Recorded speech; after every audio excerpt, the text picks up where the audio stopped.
All right, Alexander, let's talk about what's going on in Russia, in Ukraine, in the US, in Slovakia. We have the Prime Minister of Slovakia traveling to Moscow to meet with Putin. What are your thoughts? Well, I'm going to say there's a sudden big burst of diplomatic activity. And I think many of these moves are clearly being coordinated. I think that we can now start to say that we're entering the end game. Because, again, over the last couple of hours, I think Trump has clarified very clearly what he wants to do. But to say it straightforwardly, Fico is in Moscow. He went there yesterday. Yesterday, he had a meeting with Putin. If you go to the Kremlin website, they have provided the barest readout. They're not saying anything at all about what Fico said. Peskov, who's Putin's spokesman, has implied that it was all about gas transit issues and energy questions. I don't believe that. I think that just as Orban has been phoning Putin, acting as some kind of intermediary between the Russians and Trump, I think Fico, who at the moment is perhaps rather less exposed than Orban, because Orban has elections next year and he's facing political challenges in Hungary, I think he's gone to Moscow for a personal meeting with Putin. They're clearly talking about Ukraine and the situation in Ukraine, and they're clearly looking for some way to move this thing forward. And Fico went to Moscow for that reason. He could have discussed energy matters by phone. The fact that he's gone to Moscow is clearly because he wants to have a personal meeting with Putin so that information can be conveyed to Trump via Fico in a way that people won't be able to listen into. We won't have problems of other people, listening into the discussions and trying to work out what's happening. So that's why Fico is there. And Trump, for his part, is now talking about a summit meeting with Putin.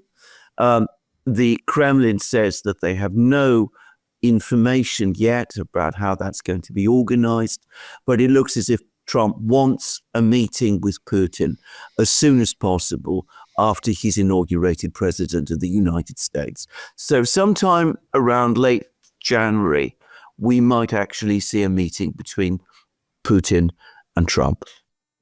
Orban said in an interview, I believe a radio interview the other day, Europe has lost the conflict in Ukraine, despite attempts to deny it. This is the English translated quote that I have for Orban. I can't confirm it 100%, but this is the quote that's making the rounds. Europe has lost the conflict in Ukraine. I think that's an interesting way of framing it.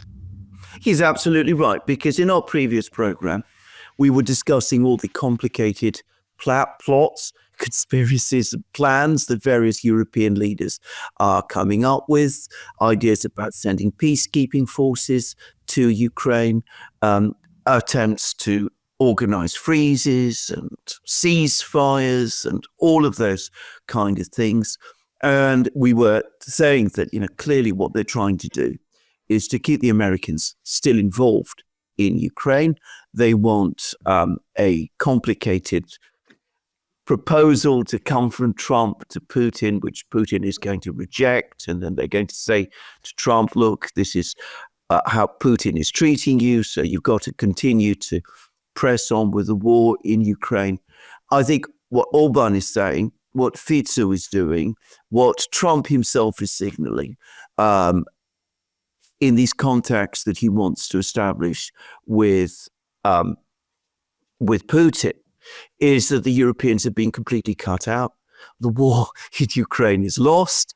All of these European schemes and plans are well understood by Trump, his team, the Hungarians, the Slovaks, the Russians, and the EU is being completely cut out of the discussions. And I think that is consistent with the moves that we have just seen over the last few days. Now, can I just say, there's also reports that are coming out from El País about a letter that Trump sent to Putin. Now, it's important to say something about El País. El País is or was the Spain's big newspaper of record. In fact, not just Spain's, but throughout the Spanish-speaking to world. Putin or to Ukraine or to Zelensky? To Ukraine. He sent it to Ukraine. Yeah. He sent a letter to Zelensky, exactly. So El País is was once the big newspaper of record.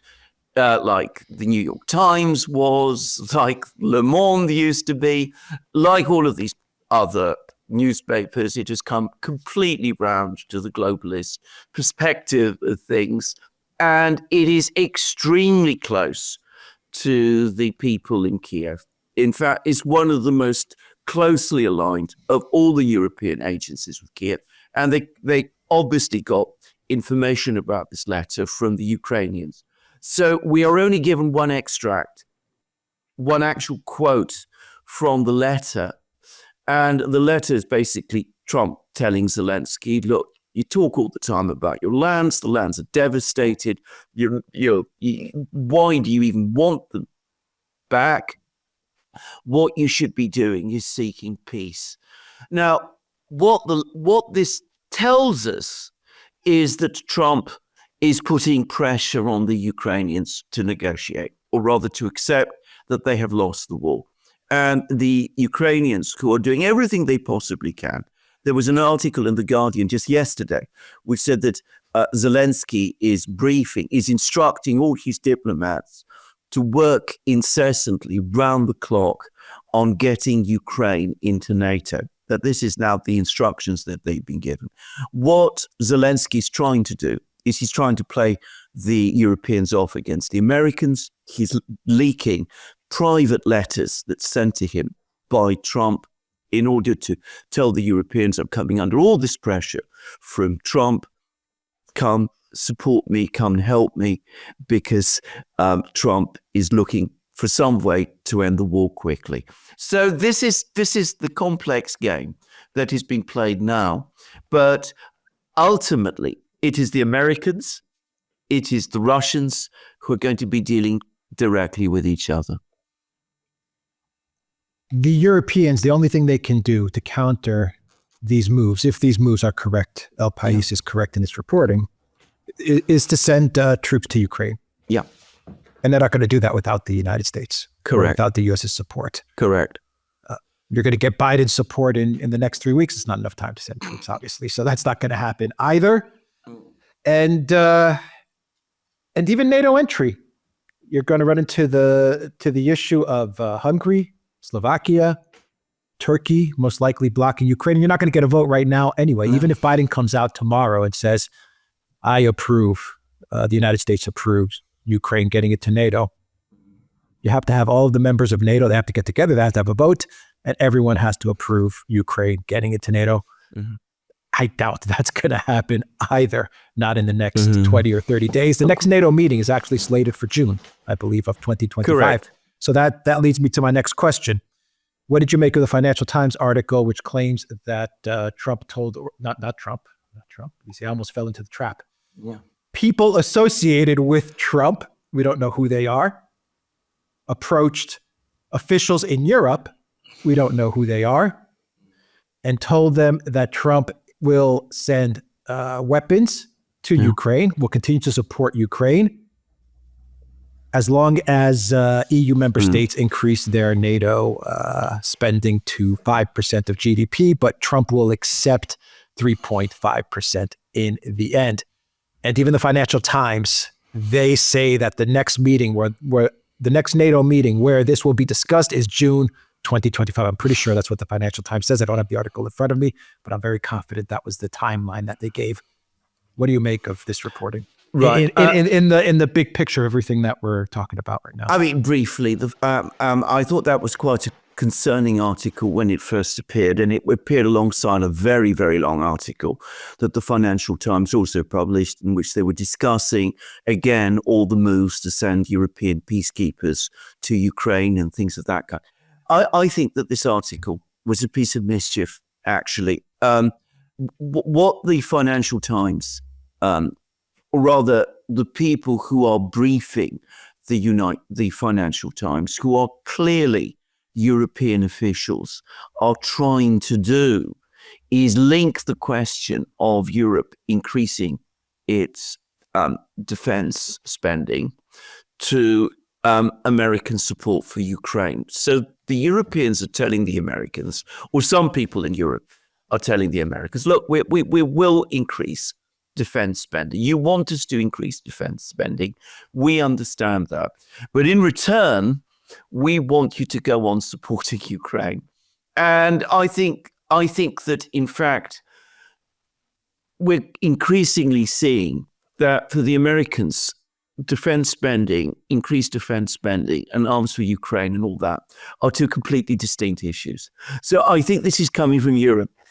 I think they're trying to sort of maneuver Trump again into some sort of quid pro quo type situation. You know, we commit to increases in defense spending, which will never happen, by the way, not in the way that is being suggested, certainly not to 5%. Even 3.5% is going to be all but impossible to achieve, especially given the economic conditions in Europe. So I would say that, as I said, there is really no reality to this quid pro quo that they're talking about, but they're trying to sell it to the Americans through planting these articles in the Financial Times. The thing to say about the Financial Times is that it is a very, very hard line, basically the conservative newspaper. I mean, I find that astonishing as well, but because it didn't used to be, but it is now. And it has been extremely close to the Biden administration. I mean, it's been publishing information that clearly comes directly from the Biden administration. And it's also very close, I think, to the thinking of the British government, especially the current British government. So you need to be very careful about what is said in the Financial Times.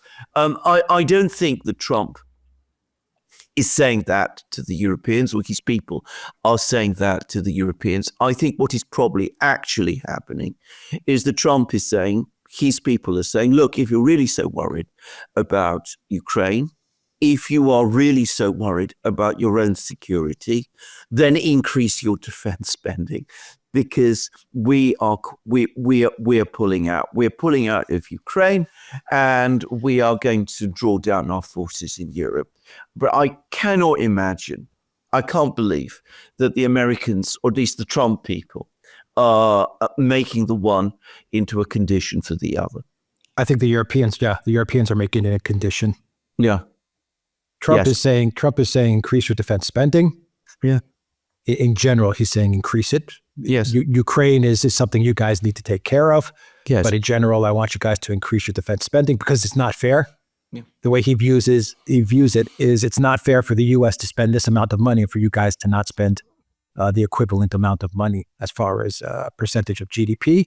Mm-hmm. And the Europeans are turning it around, and they're using the Financial Times as the vehicle. They're turning it around to put conditions on Trump's commitment to Ukraine, saying we'll increase our defense spending to X amount if you continue to support Ukraine. And they're throwing out ridiculous numbers, eventually trying to get to that 3% number, that 3.5% number.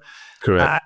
I'm confident this is what's happening because Mitsotakis, the Greek prime minister, put out a statement yesterday, which I thought was very odd.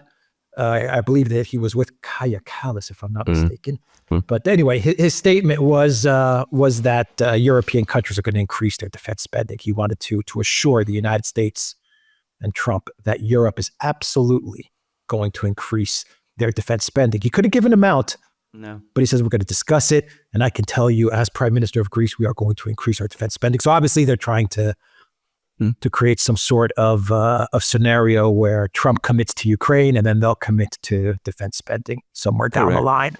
Correct. That's what's going on. Yeah. The whole absurdity of this is that, of course, if the Americans do really start to draw down their forces in Europe, and if the Europeans really do believe that Russia is this great threat to them, then they're going to have to increase defense spending anyway. They can't, though. Because, that's the logic of it. I mean, why would Trump, commit to doing something He has no reason to make any promises to the Europeans or make any commitments to the Europeans for this kind of reciprocal deal. There's no need for a reciprocal deal for him to get what he wants. Now, Europe is in a weird position in that they can't increase their defense spending. No. They use Russia as the excuse. Russia's going to attack us. Pistorius is going on and on about how Russia's going to attack Europe. And they keep on talking about increasing their defense spending. They talk about it amongst themselves. Yeah. When Trump tells them to increase their defense spending, at least with NATO, they get upset with Trump. Now they're using it as some sort of bargaining chip. The European Union, the Commission, the Council is talking about the EU becoming some sort of a war, turning it into some sort of a war economy. So it's hard to get a feel as to what exactly are you guys getting at. While at the same time, no country in Europe is prepared to increase their defense spending. They're all in recession. All of them. Every country in Europe is freaking broke. They're beyond broke. They're broke. Their military's a mess. How are they going to increase their defense spending? How are they going to churn out weapons? They talk about becoming this continent of churning out all these weapons and becoming this big, prosperous continent of weapons manufacturers and a big military industrial complex residing in Europe. It's nonsense. It is absolute nonsense, like every single other grand plan that the Europeans have been talking about for the last 30 years. Way back in the early 1990s, I remember they said that through European integration, they would create an economy that was richer, higher living standards, bigger, much bigger than that of the United States. We all know how that ended. And that's only one plan amongst many. They've come up with proposal after proposal, idea after idea. The reality is they're in debt right up to their ears.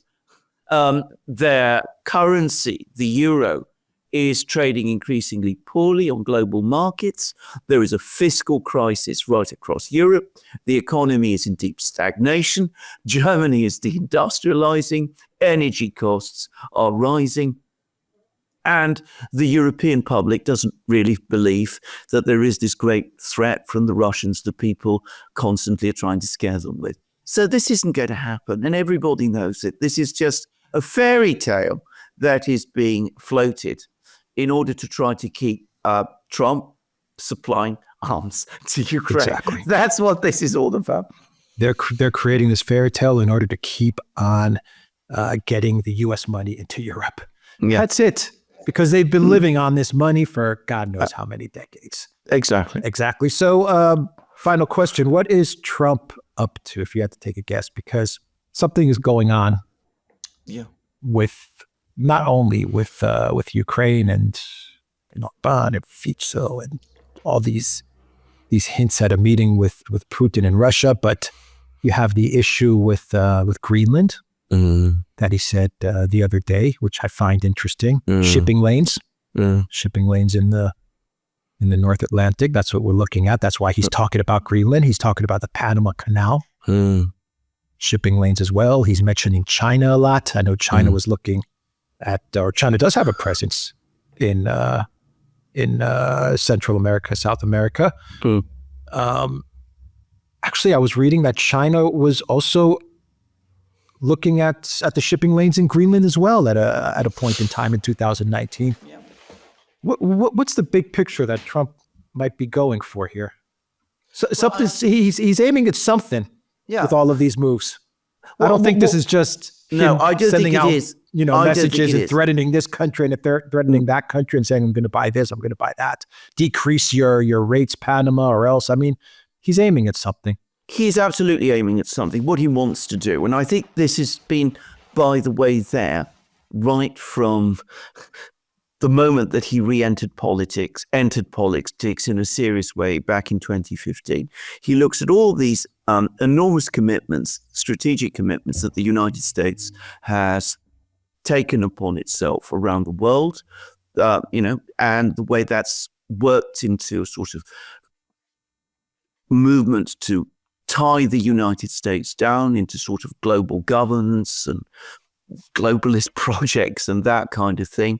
And he says to himself, America none of this is serving the long-term interests of the United States. What he basically wants to do is to bring the United States as far as he can. And I think he's perhaps realistic about this, that you can't completely rewind the clock entirely. But he wants to take the United States back to where it was before it started to embrace this vast series of commitments and involvements around the world after the end of the Second World War. He wants to return to the situation where the United States looks after itself, fights for its own interests, defends its shipping routes, its Panama canals, things of that kind. Remember, the Americans built the Panama Canal. And reverts to the kind of foreign defense and security policies that, in his belief, they had before the Second World War.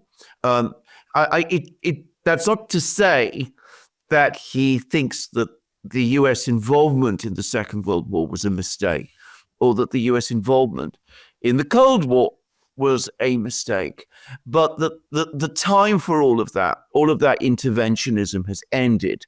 And the time has come for the United States to start looking after itself and its own interests, and to secure peace by dealing with those big countries that really matter. China, Russia, obviously, and perhaps India eventually as well. So I think this is been his instinct all along. I don't think he's ever really thought it through in terms of ever having a detailed plan. But he's actually talked about it. He talked about it during the election. He gave this massive interview. Again, people never pay much attention to the kind of things that Trump actually said. But he made it clear that for him, the sort of optimal presidency was the one that was led by McKinley in the 1890s. He had tariffs. He raised funds from tariffs. He protected American industry in that kind of way. And though he was eventually thrown off course through the Cuban-American War, McKinley was known to be a skeptic about it and basically wanted the United States to steer clear of involvement in the detailed events of the world outside. So that is where that's Trump's instinct. He wants to go back to that style of American governance. The United States focusing on itself, focusing on its own interests, having good relations with the major world powers, obviously protecting its real interests where they exist. So the Panama Canal is a real interest of the United States. The shipping lanes around Greenland are a real interest of the United States. Taking a very hard-nosed, tough-minded approach to that kind of thing, but steering clear of all other commitments, and certainly not letting your proxies or people who imagine yourself to be your proxies or your allies draw you into conflicts which really don't concern America, be it Ukraine or Syria, where he's now recently published a message on Truth Social saying the US needs to stay out of Syria, all that kind of thing. Oh, we'll see. The alternative to all of this is that he escalates in Ukraine. That's the alternative. Well, exactly. The Europeans fool him. He agrees to go along with the Europeans. He gets bogged down in Ukraine. He begins to escalate. But even in that case, there's only so much the United States can do. Well, exactly. They cannot win the war without committing U.S. military into Ukraine. Yes. They can't, and that doesn't even guarantee them winning the war. Actually, I still believe that Russia will win this war, even if you commit soldiers into Ukraine. Yes. NATO soldiers, Russia will still win. But and that's not going to happen. That's not going to happen. That's the alternative, and even that is something that the U.S. is not capable of doing at this moment. Absolutely. I mean, I think if the United States were to do a thing like that, it would be Vietnam on steroids.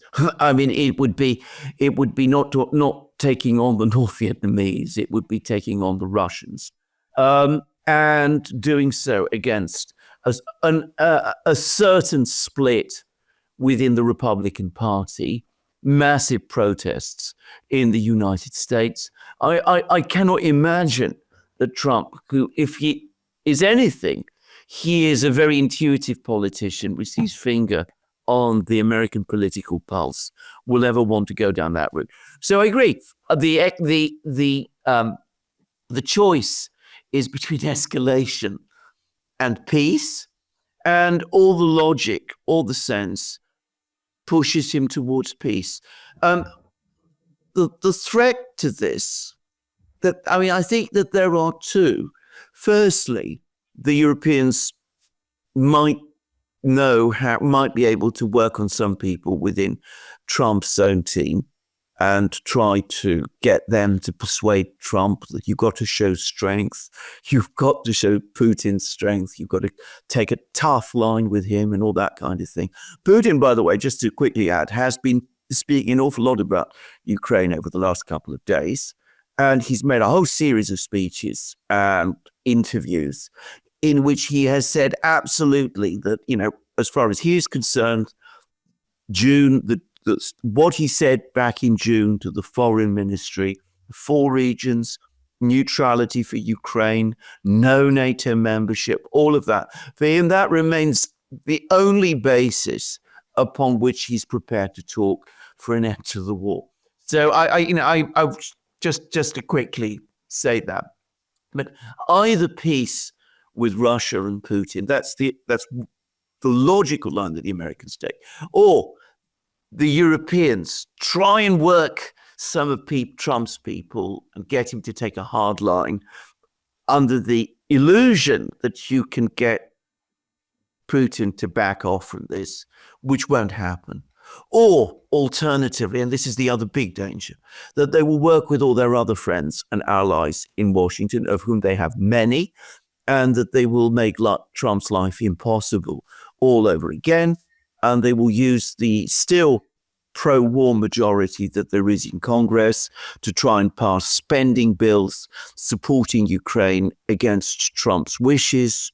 He could, of course, always exercise his power of veto, but that might be complicated and difficult, and they might still try to involve the United States in that kind of way.